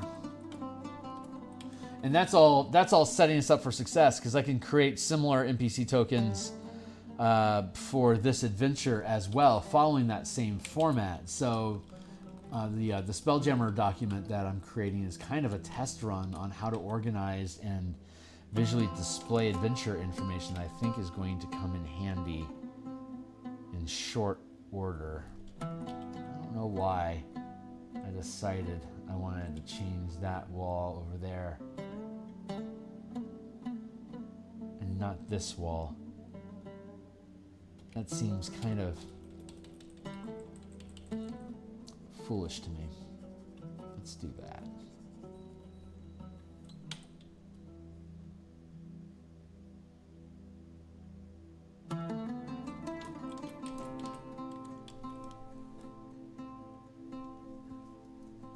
Yeah, we got cool stuff going on here, man. We got some really, really cool stuff. The next Eberron adventure that I want to create is similarly structured, except that it's about a monk temple at the top of a frozen volcano. That their tradition is about what's the word I'm looking for? Its purpose is to keep a fire elemental trapped in a magical crystal that that keeps the volcano dormant. And there's a cult of elemental worshipping warlocks that want to steal the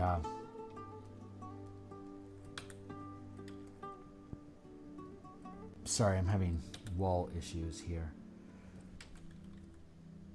Yeah, they want to steal the gem so that they can barter with the elemental trapped inside for more eldritch power.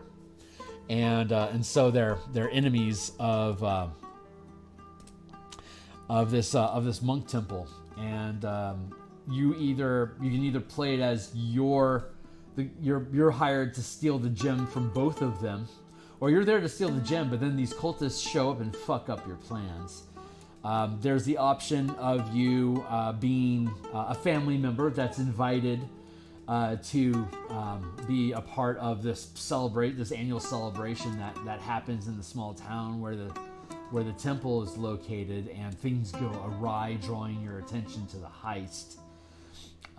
Or you're hired to pursue the actions of a known terrorist organization, which is this cult, and you get a lead that they're planning on hitting this temple to steal that gem, just as I described.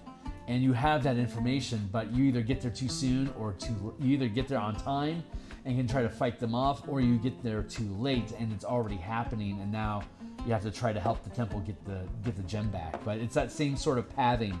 You start off like in this little fishing community, and then you have to go up to the top of this frozen volcano. So and it's during a snowstorm, and it's all this horrible weather stuff. And there's like yetis and remoras and stuff like that can screw up your adventure. So you can either climb up the side, like literally climb up the side of the mountain, or you can take this winding path that has a bunch of these terrorists lined up waiting for somebody to come, and it's just a battle the entire way up as you're fighting through these different guard checkpoints. But there's a hidden path inside of the volcano that you can find, and then you can get up almost completely uninterrupted if you can find your way into the place. And then the last one is there's an experimental airship that if you dump enough of your spell points, your spell slots into the engine, it'll fire up.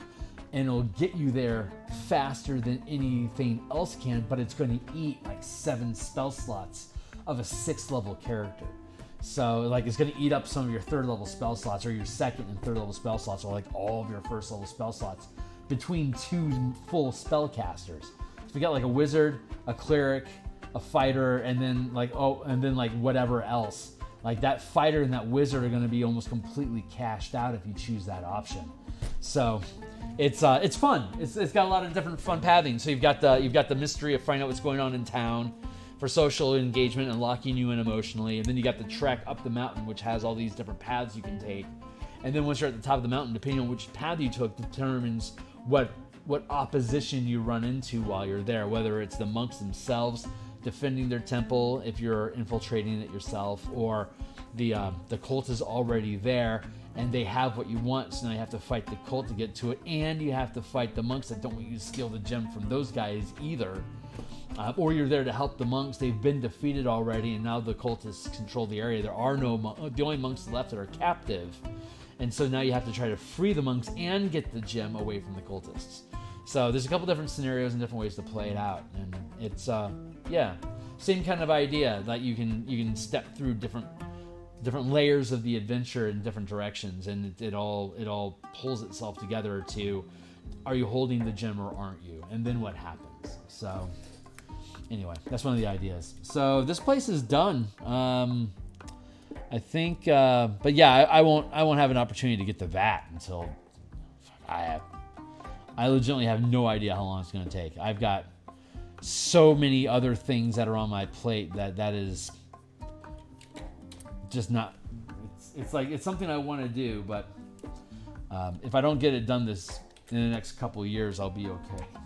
So I still have the full Dragonlance adventure conversion to do for the mass combat system we have, along with converting the entire board game to the same combat system, so you don't have to buy the board game to play all of Dragonlance. And then we have the martial mana system, and then the 1 D&D redesign of the 5-color mana spell point variant rules. Now that we'll have all 13 classes represented before 1 D&D becomes 6E. We'll have all 13 classes using color mana, then I just have to translate them into the 1 D&D language so they remain relevant. But that whole bundle will be there. And then hopefully they'll be doing more MTG stuff inside of D&D that I can then further translate, like Strixhaven, Theros, and Ravnica are on my plate for me to implement and add into the core content that we already produced for the color mana system. But if like they add Zendikar or like Ikoria or like Kaladesh, that'd be fucking amazing. That Kaldheim would be amazing to add on. All that shit would be sick. But we have that on our plate, and then we have the Spell Point Sorcerer, the Spell Point Artificer, the Book of Boros, and all that other stuff to do. We have the expansion packs that we already want to do for Spelljammer. We want to do Giant Mecha and Gundam stuff. After this comes out, we want to do a deep dive into Theurgy, into Illithid techs.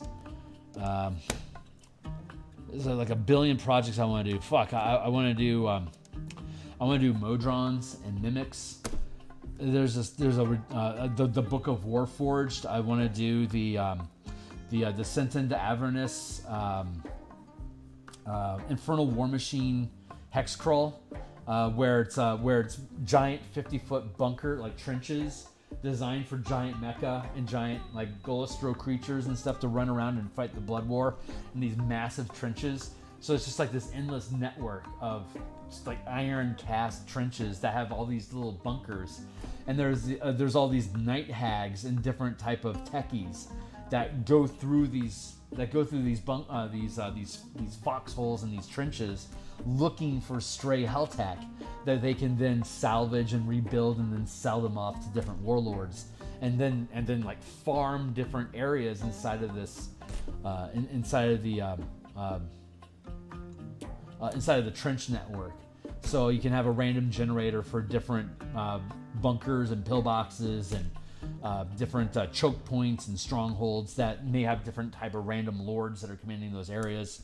So your mission is to go and clear out an area, salvage anything from it, take it back to your repair shop, build stronger mecha, and then go further into it, and then sell off your old mecha to other rival salvage crews. Like we're like Series 5 now. We don't need our Series 1 and 2 anymore.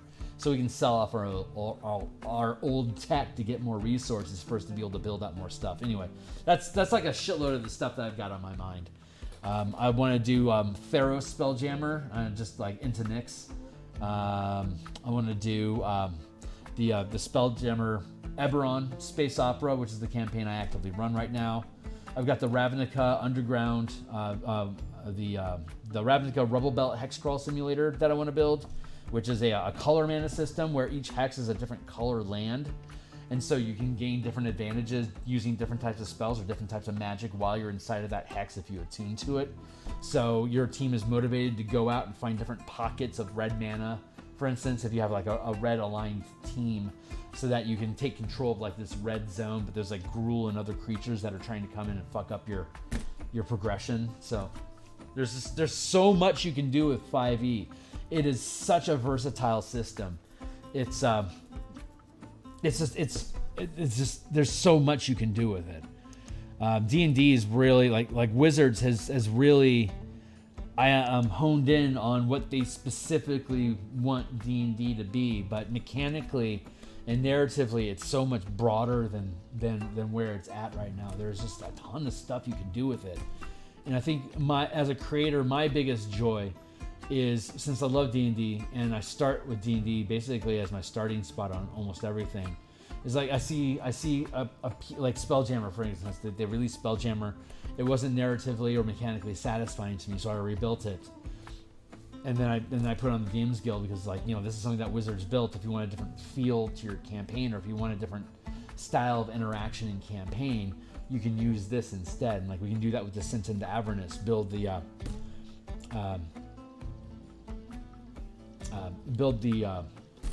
command system for Descent, where you take control of El Terrell as your city of operation. You build up the city to fight demons while your main characters go out on sorties to find more allies, or do the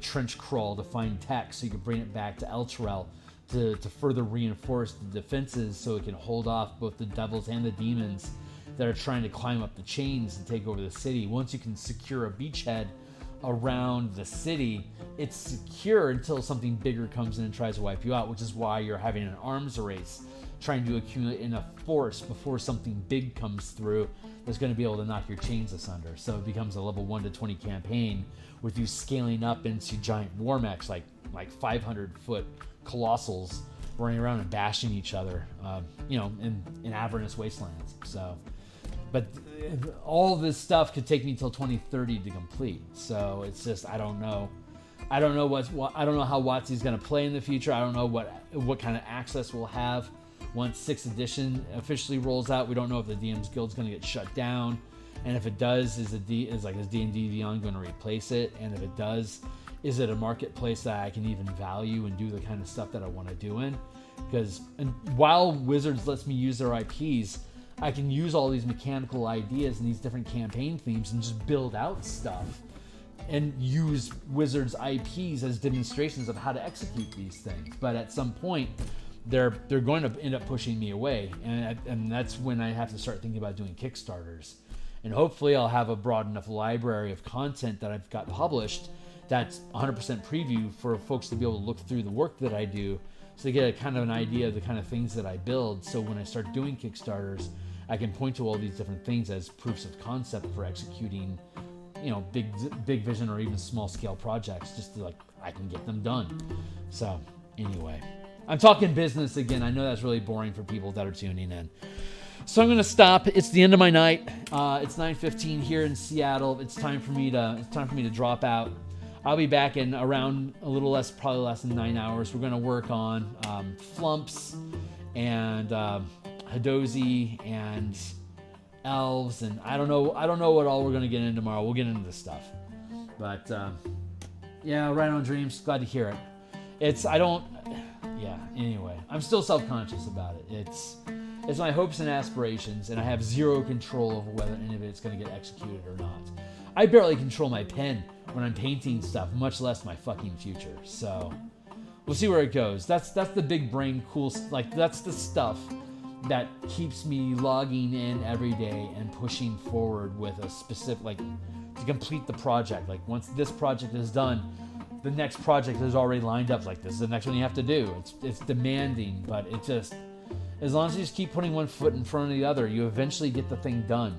And you eventually move on to the next project, and you eventually start building up a library of stuff. And, well, I guess the whole point of the channel in the first place was to kind of show what goes on along with building an RPG supplement at all, from design through development, through editing, through page layout, through art production to publication. So I guess talking business is kind of part of the process, but it's this is by far the longest form of creation that I know of. You can say making a big sculpture and chipping stuff away is a huge process, but there are so many different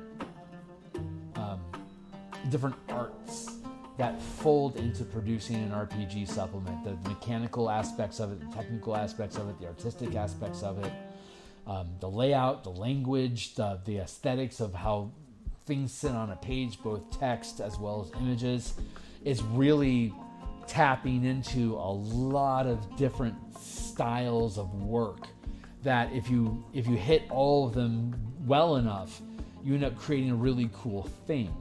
And the end result of that is, here's a thing I made. Maybe you think it's worth a few dollars to have me do another one. And that's when you see people buying your shit. Not necessarily, maybe for the thing that you built, but hopefully also for the vote of confidence that we all want another one.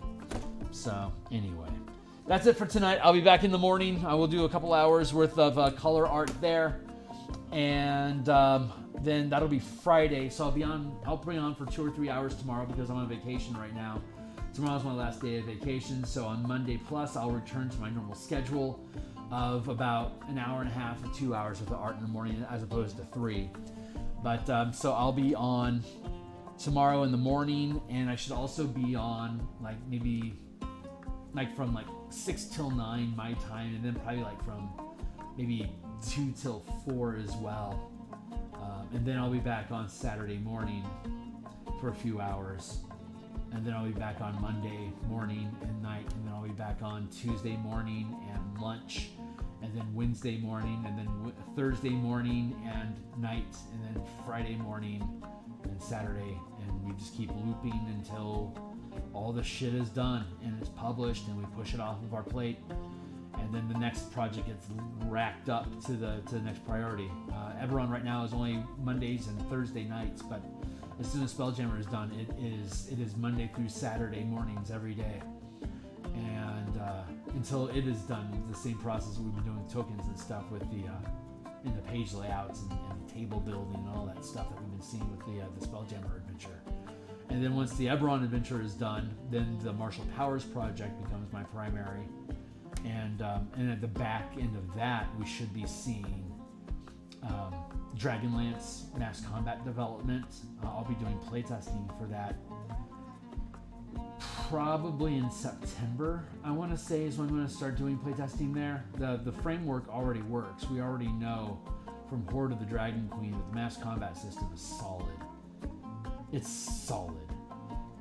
And now it's just a matter of building out enough adventure scenarios that it's fun for people to use. And Dragonlance just feels like the most natural place to demonstrate how a 5e mass combat system can work with D&D as we know it. So, like using everything from the Player's Handbook and the DMG to make things work. Like all the mechanics in all my books is stuff that you can find inside the DMG somewhere.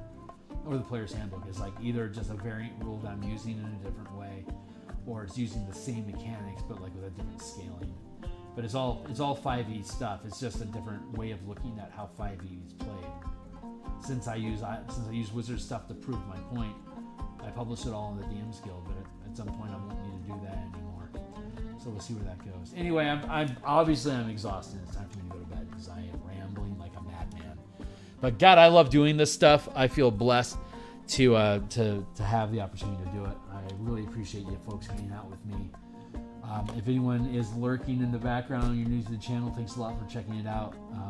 More than anything else right now, what I need are more subscribers.